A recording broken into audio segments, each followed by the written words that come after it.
죽은 나사로를 살리신 기적이라는 제목으로 하나님의 말씀을 전하도록 하겠습니다. 프랑스에 아주 야심찬 한 영웅이 있었습니다. 그는 전 세계적으로 수십억 명이나 넘는 사람들이 기독교를 믿고 따르는 것을 보고 깜짝 놀랐습니다. 그래서 그는 자신도 예수님처럼 종교를 하나 만들어야 되겠다라는 생각을 가지고 아주 유명한 목사님을 찾아와서 이렇게 질문을 했습니다. 목사님, 저도 예수님처럼 종교를 하나 만들고 싶습니다. 역사에서 가장 위대한 종교를 만들 수 있는 비결을 가르쳐 주십시오.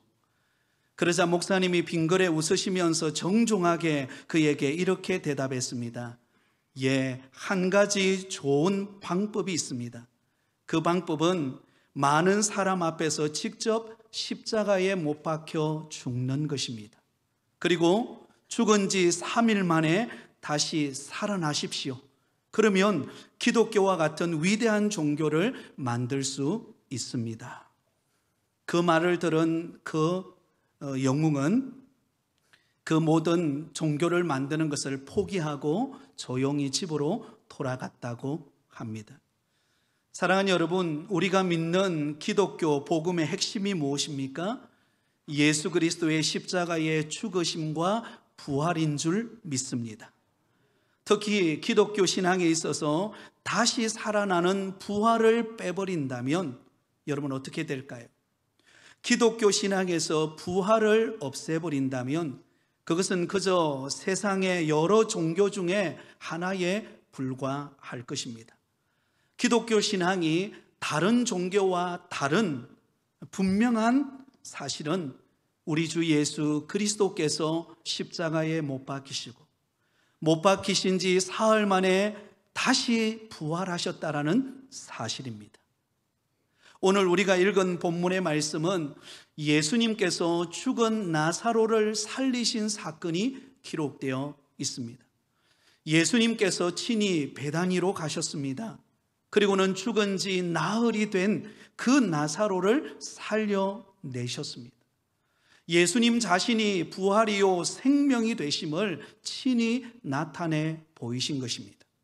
그래서 오늘 우리가 읽은 25절 26절에 보면 이렇게 기록되어 있습니다. 우리 같이 읽습니다. 예수께서 이르시되 나는 부활이요 생명이니 나를 믿는 자는 죽어도 살겠고 무릇 살아서 나를 믿는 자는 영원히 죽지 아니하리니 이것을 내가 믿느냐. 우리 예수님께서 부활이요 생명이 되셔서 죽은 나사로를 살려주시는 기적의 사건입니다. 그렇다면 여러분, 구체적으로 죽은 나사로를 살리신 이 기적을 통해 우리에게 주시는 교훈은 무엇일까요? 그 첫 번째 교훈은 주님은 모든 것을 합력하여 선을 이루신다라는 것입니다. 우리 주님께서는 모든 것을 합력하여 선을 이루시는 분입니다. 그것을 어떻게 알 수 있나요? 바로 위독한 나사로의 소식을 듣고 예수님께서 베다니로 가시는데 예수님께서 지체하시는 과정을 통하여 우리 주님께서 모든 것을 합력하여 선을 이루시는 분이심을 우리에게 가르쳐 주고 있습니다. 자, 여러분, 오늘 본문의 배경이 되는 곳은 바로 베다니라고 하는 아주 작은 마을이었습니다. 이 베다니는 예루살렘으로부터 약 2km 정도 떨어져 있는 아주 가까운 작은 동네였습니다. 예수님께서 예루살렘을 방문할 때마다 항상 들르셨던 곳, 그곳이 바로 베다니였습니다.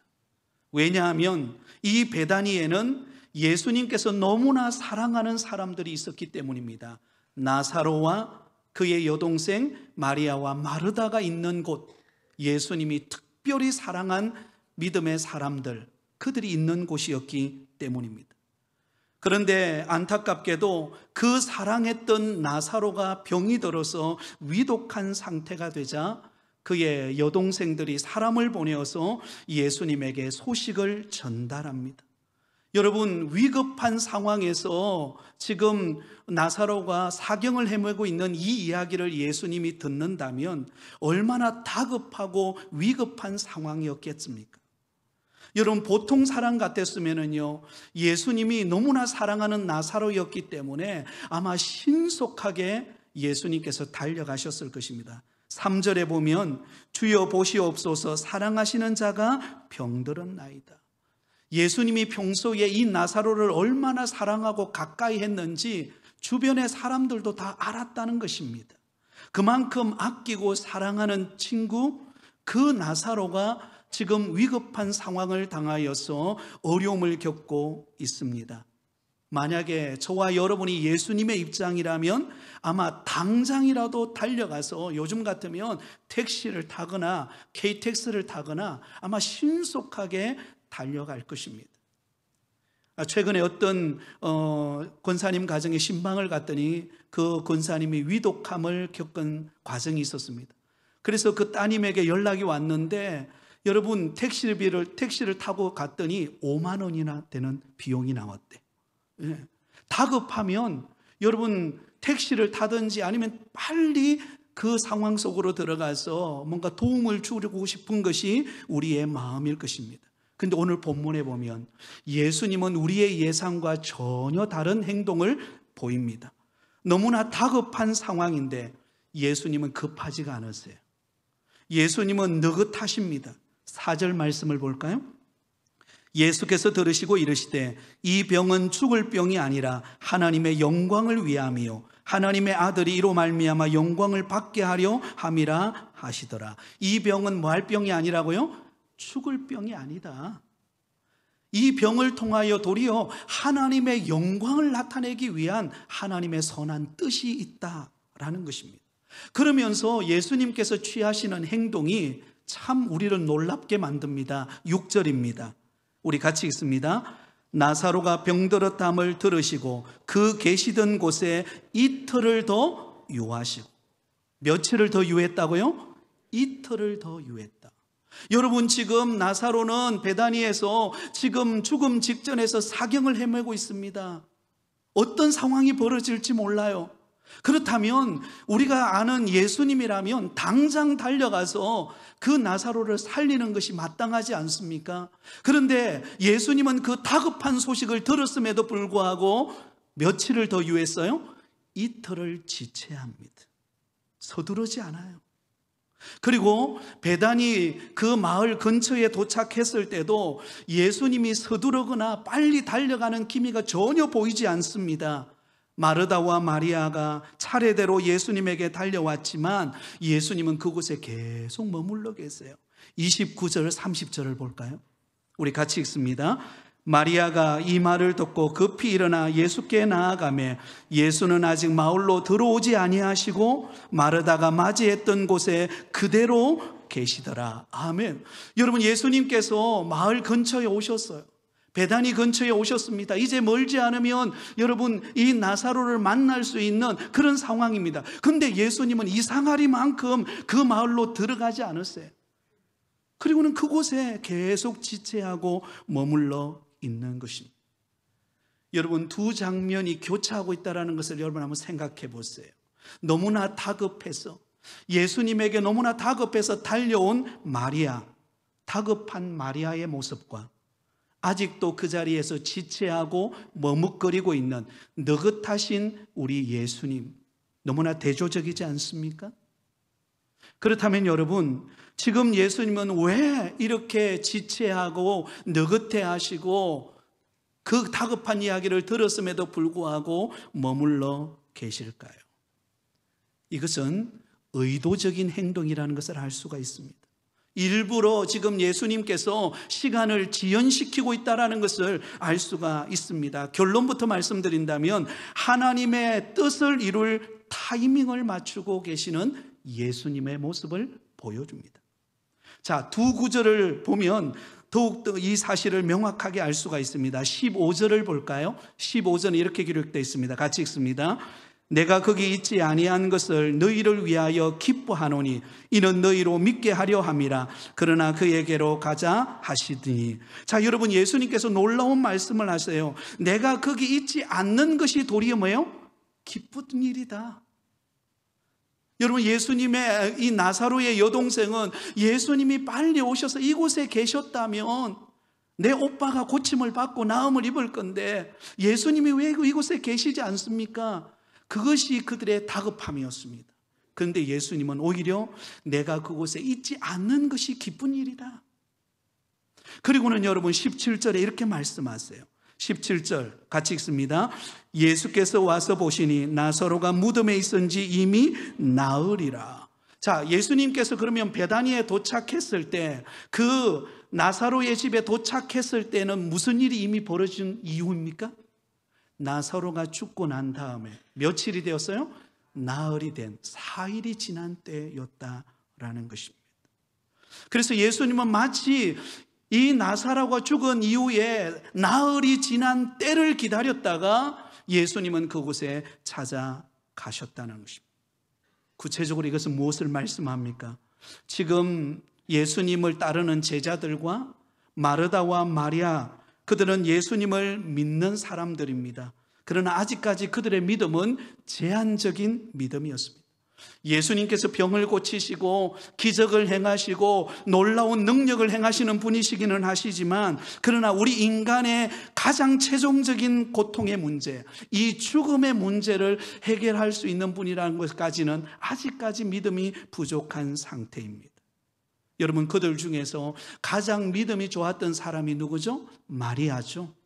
이 마리아가 예수님을 만나서 이렇게 고백합니다. 32절입니다.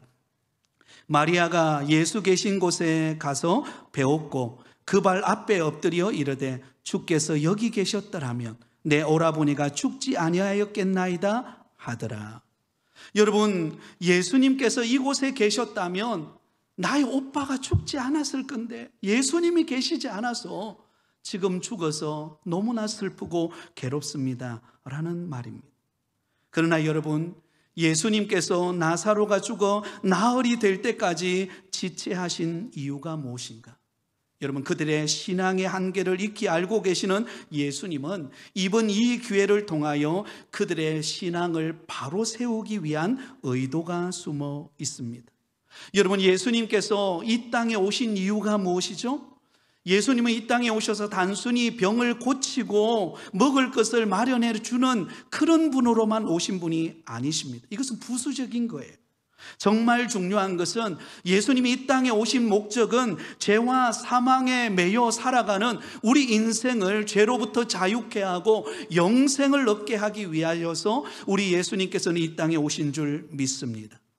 그 위대한 일을 감당하기 위하여서 예수님께서는 그 사실을 알려주기 위해서 예수님은 일부러 지체하시다가 나사로가 죽은 지 나흘이 되었을 때 그때 찾아오신 것입니다. 그러므로 나사로의 소식을 듣고 예수님께서 지체하신 이유는 합력하여 선을 이루시는 하나님의 뜻을 이루기 위함이었다라는 것입니다. 사랑하는 성도 여러분, 우리가 꼭 기억해야 될 사실이 있습니다. 그것은 하나님의 시간표와 우리 인간의 시간표가 다르다는 것입니다. 여러분, 우리 사람은요 굉장히 급합니다. 지금 당장 빨리 응답되지 않으면 여러분 조급해서 못 견딥니다. 특히 우리 한국 사람은요 다른 나라 사람들과 달라서 여러분 항상 하는 말이 뭐죠? 빨리빨리. 그래서 외국 사람도 다 알아요. 빨리빨리. 그렇게 말해요. 우리 한국 사람은요 조급해서 못 견딥니다. 그러나 하나님이 보실 때에 무조건 빠른 것이 능사가 아니에요. 하나님은 때로는 오래 기다리게 하십니다. 당장 이루어지지 않지만 그러나 하나님의 때를 기다리도록 만드십니다. 그래서 하나님이 가장 좋은 때, 그때 우리 가운데 응답하시는 분이세요. 그래서 여러분, 우리는 하나의 원칙을 꼭 기억하실 수 있기를 바랍니다. 그 원칙이 무엇인가? 하나님은 가장 좋은 것을 가장 좋은 때에 주신다라는 것입니다. 한번 따라해 볼까요? 하나님은 가장 좋은 것을 가장 좋은 때에 주십니다. 여러분, 사람들은 이 사실을 잘 몰라요. 그러니까 조급한 거예요. 그래서 인간적으로 보면요, 계산이 안 되는 거예요. 지금 빨리 이루어져야 되는데, 내 자식의 지금 이 어려움의 문제도 빨리 해결되어져야 되고, 내 직장과 사업장과 내 환경의 문제가 빨리 뭔가 풀려서 그냥 평안한 삶을 살면 좋겠는데, 나의 삶 속에 끊임없는 어려움과 여러 가지 해결돼야 되어지는 힘든 일들이 내 앞에 놓였을 때, 여러분, 우리 마음속에 가장 먼저 찾아오는 게 뭐죠? 조급함입니다. 조급함. 기다리지를 못해요. 기다리지를 못해요. 여러분, 이런 이야기가 있습니다. 한 사람이 하나님께 나와서 이런 질문을 했다고 합니다. 하나님께서는 100년도 1분에 불과하시죠? 100년이라는 그 긴 시간도 하나님이 보실 때는 1분에 지나지 않으시죠? 하나님이 대답하십니다. 그렇지. 그러자 이렇게 질문합니다. 그러면 하나님, 100억도, 돈 100억도 하나님 보실 때는 100원에 지나지 않으시죠? 그런 셈이지. 그러자 이 남자가 웃으면서 이렇게 질문합니다. 그럼요, 하나님, 소원이 하나 있어요. 제게 더도 말고 100원만 주세요. 그러자 하나님이 빙그레 웃으면서 이렇게 대답했다고 합니다. 그거 어렵지 않지. 그러면 1분만 기다려 줄래? 네, 그렇게 대답했다고 합니다. 여러분, 내 뜻은 조급합니다. 항상 빨리 이루어져야 되고요. 내 자식의 문제도 빨리 풀려야 되고요. 모든 게 그냥 막 만사형통하고 싶은 것이 우리의 마음입니다. 그런데 하나님은 우리에게 기다림을 요구합니다. 여러분, 성경에 보면 오히려 기다림을 통해 복을 받은 사람들이 나옵니다. 우리가 잘 아는 믿음의 조상 아브라함. 아브라함은 몇 세에 여러분 이삭을 낳습니까? 그의 나이 100세 때에. 아브라함의 나이 100세 때는요, 경륜이 다 끊어져서 자식을 얻을 수 없는 때였습니다. 그가 하나님의 약속의 부름을 받은 때가 75세였습니다. 그리고 이삭을 얻은 때가 100세니까 무려 25년이라는 시간을 기다림의 시간으로 보냈습니다. 그런데 여러분, 아브라함의 입장에 볼 때는 너무나 조급하고 오랜 시간이 걸렸지만 하나님이 볼 때는 그때가 가장 적합한 시간대였습니다.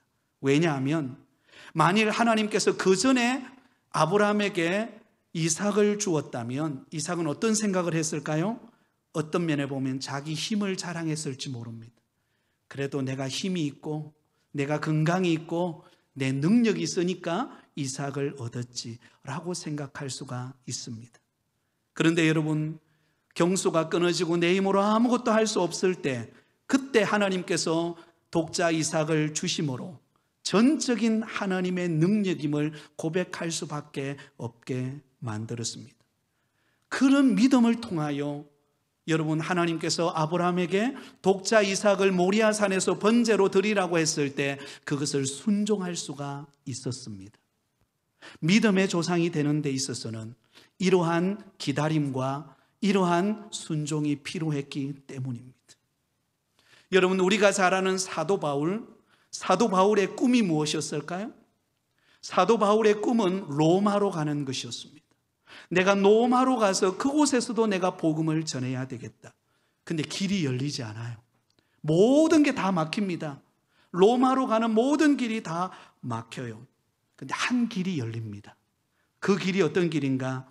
바로 사도 바울이 로마의 죄수의 몸으로 가는 거예요. 우리가 생각할 때는 하나님 참 이상하시다. 왜 사도 바울을 죄수의 몸으로 로마로 가게 할까? 여러분, 의심되지 않습니까? 이유가 있습니다. 여러분, 끊임없이 유대인들이 당시 결사대를 조직해서 사도 바울을 죽이려고 했습니다. 사도 바울을 죽이지 않으면 내가 식음을 전폐하겠다. 그런 사람들도 많았어요. 곳곳에 사도 바울을 죽이려고 하는 음모들이 숨어 있었습니다. 그런데 사도 바울은 로마 시민권을 가지고 있었기 때문에 사도 바울이 제수의 몸이지만 그가 로마로 가는 데는 어때요? 로마 군대가 그를 호위합니다. 그러므로 그가 로마로 가는 그 길은 안전한 것이에요. 할렐루야. 그리고 로마로 가기까지는 많은 교통비와 여러 가지 필요한 것들이 필요하잖아요. 그런 것 하나도 필요하지 않도록 여러분 호송해서 배로 가게 합니다. 그리고는 로마에 제수로 가지만 그곳에서 귀족들을 만날 수 있는, 그 왕족들을 만날 수 있는 길이 열려요. 그로 인하여서 전 세계의 복음화가 이루어지는 일에 이 사도 바울을 하나님이 들어 쓰시고 계시는 거예요. 여러분, 하나님의 시간표와 인간의 시간표는 다릅니다. 그런데 하나님의 시간표에 딱 맞추면은요, 하나님이 그 인생을 멋지게 풀어가십니다. 할렐루야. 자, 오늘 본문로 와볼까요? 죽은 나사로가 살아난 사건. 여러분, 며칠 만에 죽은 나사로가 살아나죠? 죽은 지 나흘, 4일이 지났어요. 그때 예수님이 가셔서 그를 살리셨어요. 여러분, 당시 유대인의 관념은 이런 게 있었습니다. 죽은 지 3일 동안은 영혼이 떠나지 않고 그 곁에 있다 그래요. 그래서 다시 살아날 수도 있고 잠시 죽었다가 살아날 수 있는 것이 있기 때문에 3일 동안은 시신 주변에 머문다라는 인식이 있습니다. 만약에 예수님께서 3일째 되기 전까지 예수님이 그곳에 가서 나사로를 살렸다면 사람들은 어떻게 생각할까요? 뭐 우연찮게 살아났겠지. 영혼이 떠나다가 다시 들어왔겠지.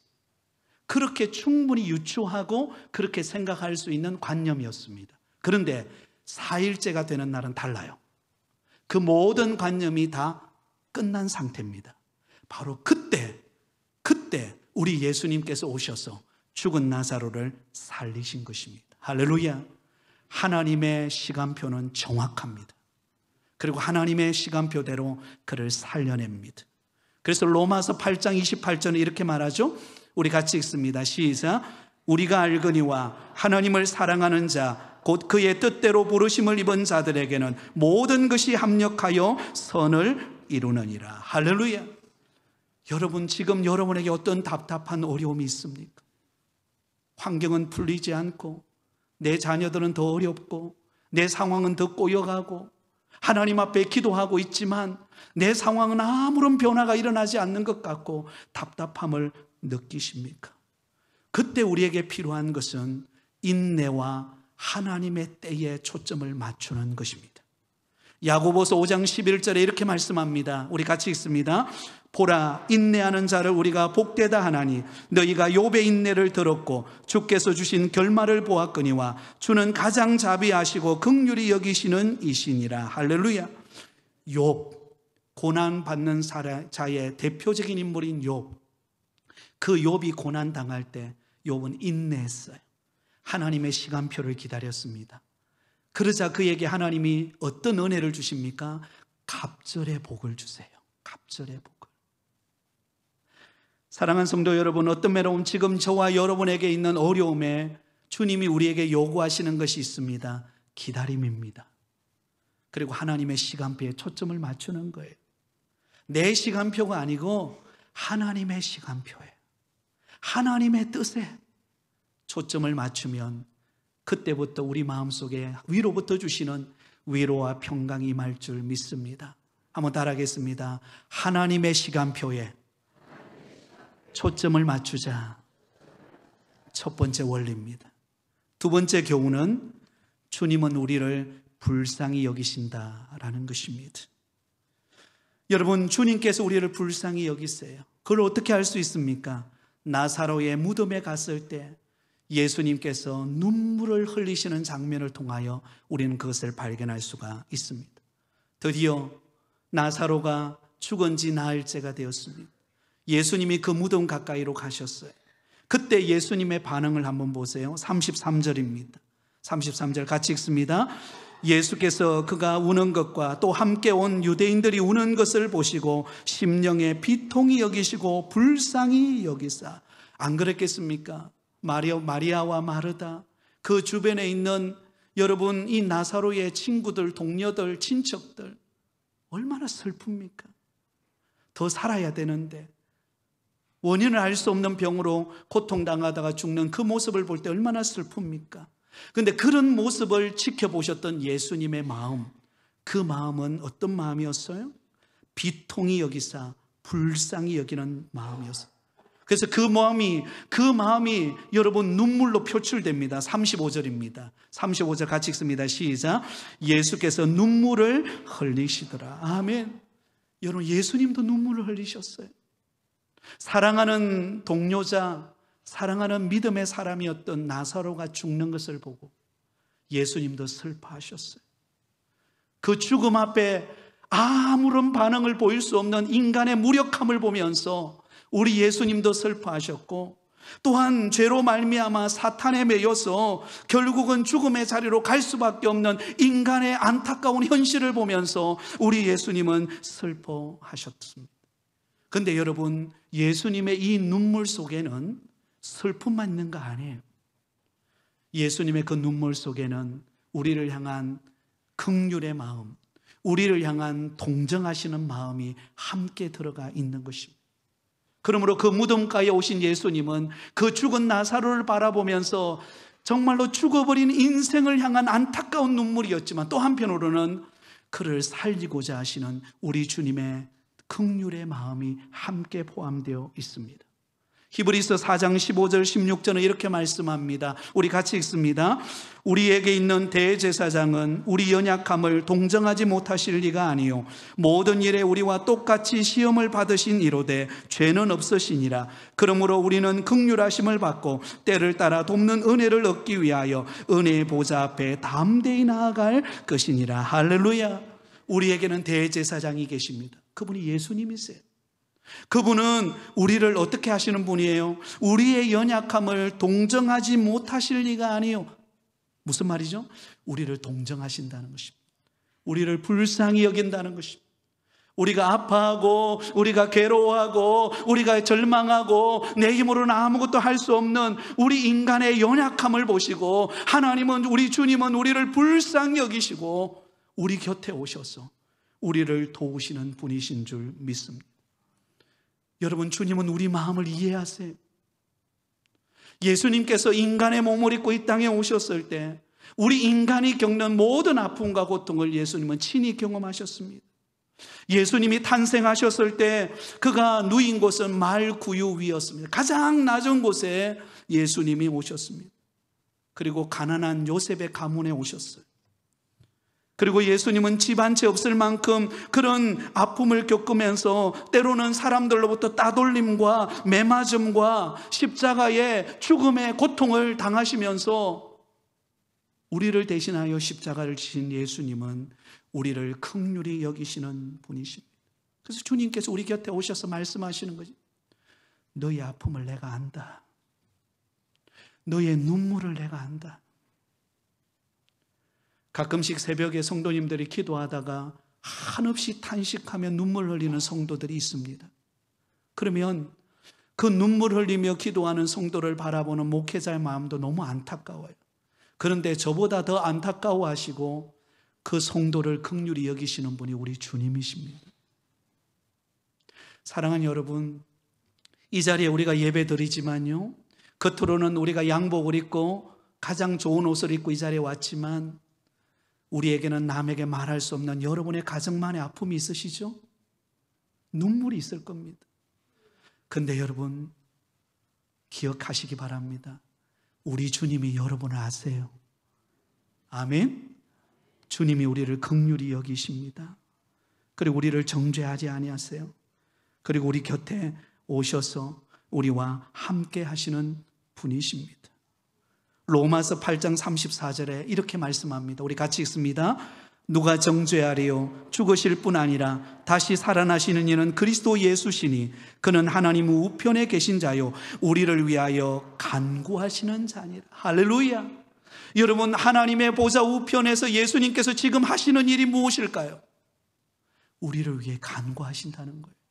우리의 아픔을 아시고 우리의 눈물을 아시고 우리의 능력의 한계를 아시고 내 힘으로는 어찌할 수 없는 그 아픔을 아시고 우리 주님이 도우시기 위하여, 우리 주님이 역사하기 위해서 간구하시는 분이십니다. 그분이 저와 여러분의 곁에 오셔서 우리를 도우시는 분이심을 믿고 믿음으로 일어서시기 바랍니다. 마지막 세 번째 오늘 본문의 교훈은 주님은 우리에게 부활과 영생의 복을 주신다는 것입니다. 한번 따라해 볼까요? 주님은 우리에게 부활과 영생의 복을 주십니다. 자, 여러분, 예수님께서 죽은 지 나흘이 되어서 무덤 속에 들어간, 돌무덤 속에 들어간 나사로의 무덤 곁에 왔습니다. 그리고는 예수님께서 말씀하십니다. 그 돌문을 열어라고. 근데 그때 마르다가 이렇게 반응합니다. 39절입니다. 예수께서 이르시되 돌을 옮겨 놓으라 하시니 그 죽은 자의 누이 마르다가 이르되 주여, 죽은 지가 나흘이 되었음에 벌써 냄새가 나나이다. 무슨 말이죠? 돌문을 열어도 소용없다는 이야기입니다. 예수님, 돌문을 열어봤자 이미 죽은 지 나흘이 되었어요. 여러분, 우리나라 날씨와 유대인 그 이스라엘 날씨는 완전 다릅니다. 우리나라 날씨는 그래도 좀 습하고 건조하지만 그래도 습한 경우지만 여러분, 이 이스라엘이라고 하는 나라는 굉장히 건조합니다. 그래서 빨리 썩어요. 시체가 금방 썩습니다. 나흘이 지났다는 것은 이미 부패한 정도가 굉장히 심해졌다는 이야기입니다. 그러니까 다시 살아날 수 있는 가능성은 0%라는 거죠. 0%. 그래서 마르다도 안 된다는 거죠. 수고할 필요가 없다는 것입니다. 그러자 예수님은 도리어 그에게 그러나 돌문을 열라고 말씀합니다. 그리고자 돌문이 열리죠. 그때 예수님께서 죽은 나사로를 향하여 외칩니다. 43절에 나사로야 나오너라. 나사로야 나오너라. 무슨 일이 벌어지죠? 우리 44절을 같이 읽습니다. 시작. 죽은 자가 수족을 베고 동인 채로 나오는데 그 얼굴은 수군에 쌓였더라. 예수께서 이르시되 풀어놓아 다니게 하라 하시니라. 할렐루야. 놀라운 기적의 사건이 일어났어요. 마르다도 마리아도 주변에 있는 모든 사람도 예수님 안 됩니다. 이제 끝났습니다. 돌문을 열어봤자 아무 소용없습니다. 근데 예수님이 돌문을 열라 하시죠. 그리고 나사로야 나오너라. 그러니까요, 그 천을 동인 채로 그 나사로가 나와서 살아나는 기적이 일어나요. 사랑하는 성도 여러분, 우리 예수님은 죄와 사망의 권세 아래 매여 죽은 우리를 살리신 분이신 줄 믿습니다. 그러므로 예수님은 우리의 생명이 되시고 우리의 부활이 되십니다. 오늘 본문 11장 25절 26절에는 이렇게 말씀합니다. 우리 같이 읽겠습니다. 11장 25절 26절 같이 읽습니다. 시작. 예수께서 이르시되 나는 부활이요 생명이니 나를 믿는 자는 죽어도 살겠고 무릇 살아서 나를 믿는 자는 영원히 죽지 아니하리니 이것을 내가 믿느냐. 할렐루야. 사랑하는 여러분, 우리가 믿는 주님은, 예수님은 생명이시요 부활이십니다. 이 땅에서 우리에게는 고난이 있고 어려움이 있고 수많은 난제가 존재하지만, 그러나 이미 저와 여러분은 예수님을 믿음으로 하나님의 택한 자녀가 되고 생명을 얻고 장차 하나님의 나라에서 영원히 살게 될 줄 믿습니다. 누구를 통하여 가능해졌습니까? 예수님을 통하여. 부활이요 생명 되신 예수님을 통하여 우리가 영생을 얻게 되었습니다. 그러면 여러분, 오늘 현재의 고난이 있다고 우리가 주저앉을 이유가 뭐가 있습니까? 아직 우리는 본향에 도착도 안 했는데, 우리가 장차 본향에 들어가면 주님께서 우리에게 생명의 면류관, 상급의 면류관을 실려 주시면서 착하고 충성된 종아 내가 잘했다, 잘했다, 그날이 올 것입니다. 여러분, 그러므로 여러분 눈을 들어 우리의 생명을 살리신 우리 주님을 바라보시며 사시기를 바랍니다. 여러분, 우리 하나님은 우리를 향하여 선을 이루시는 때가 있습니다. 그 때를 기다리며 인내하며 주님 바라보면서 나를 긍휼히 여기시고, 내가 아플 때 나보다 또, 여러분 우리가 자녀가 아프면은요 부모는 더 아파합니다. 차라리 내가 아팠으면 좋겠다. 그 마음이 우리 주님의 마음이세요. 그 주님께서 저와 여러분의 마음을 아시고 우리를 도우시고 우리 곁에 와 계십니다. 그 주님 바라보면서 생명과 부활 되시는 우리에게 영생을 허락하신 우리 예수님 바라보며 날마다 믿음으로 살아가며 승리하는 저와 여러분 다 되시기를 예수님의 이름으로 축원드립니다.